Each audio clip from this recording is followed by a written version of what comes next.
പെരുന്നാൾ ദിവസത്തിൽ തക്ബീർ ചൊല്ലൽ സുന്നത്താണ്. ആ പെരുന്നാൾ ദിനത്തിൽ തക്ബീർ ചൊല്ലുകയും ആ തക്ബീറുകൾക്കു ശേഷം നബി സല്ലല്ലാഹു അലൈഹി വസല്ലമ തങ്ങളുടെ മേലും സ്വഹാബത്തിൻ്റെ മേലും നബിയുടെ കുടുംബത്തിൻ്റെ മേലും ഭാര്യമാരുടെ മേലും അൻസ്വാരികളുടെ മേലും സന്താനങ്ങളുടെ മേലുമൊക്കെ സ്വലാത്ത് ചൊല്ലൽ സുന്നത്താണ്, സ്വലാത്തും സലാമും ചൊല്ലൽ സുന്നത്താണ് എന്ന് മഹത്തുക്കൾ രേഖപ്പെടുത്തുന്നു. അതെല്ലാം ഉൾപ്പെടുത്തിക്കൊണ്ടുള്ള തക്ബീറിൻ്റെ കോലം ഇങ്ങനെയാണ്: അല്ലാഹു അക്ബർ അല്ലാഹു അക്ബർ അല്ലാഹു അക്ബർ ലാ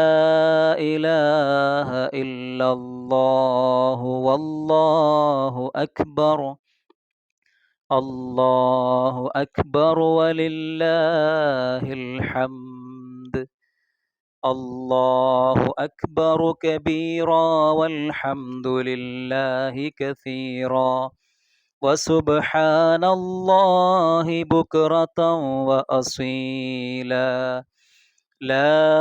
ഇലാഹ ഇല്ലല്ലാഹു വലാ നഅ്ബുദു ഇല്ലാ ഇയ്യാഹ് മുഖ്ലിസീന ലഹുദ്ദീൻ വലൗ കരിഹൽ കാഫിറൂൻ لا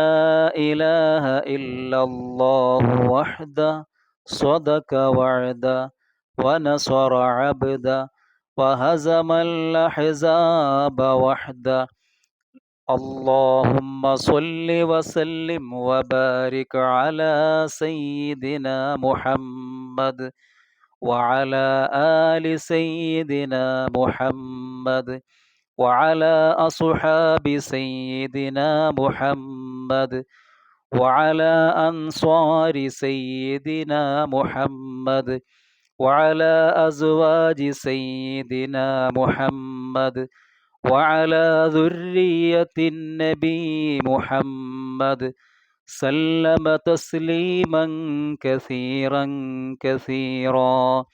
لا إله إلا الله والله أكبر الله أكبر ولله الحمد.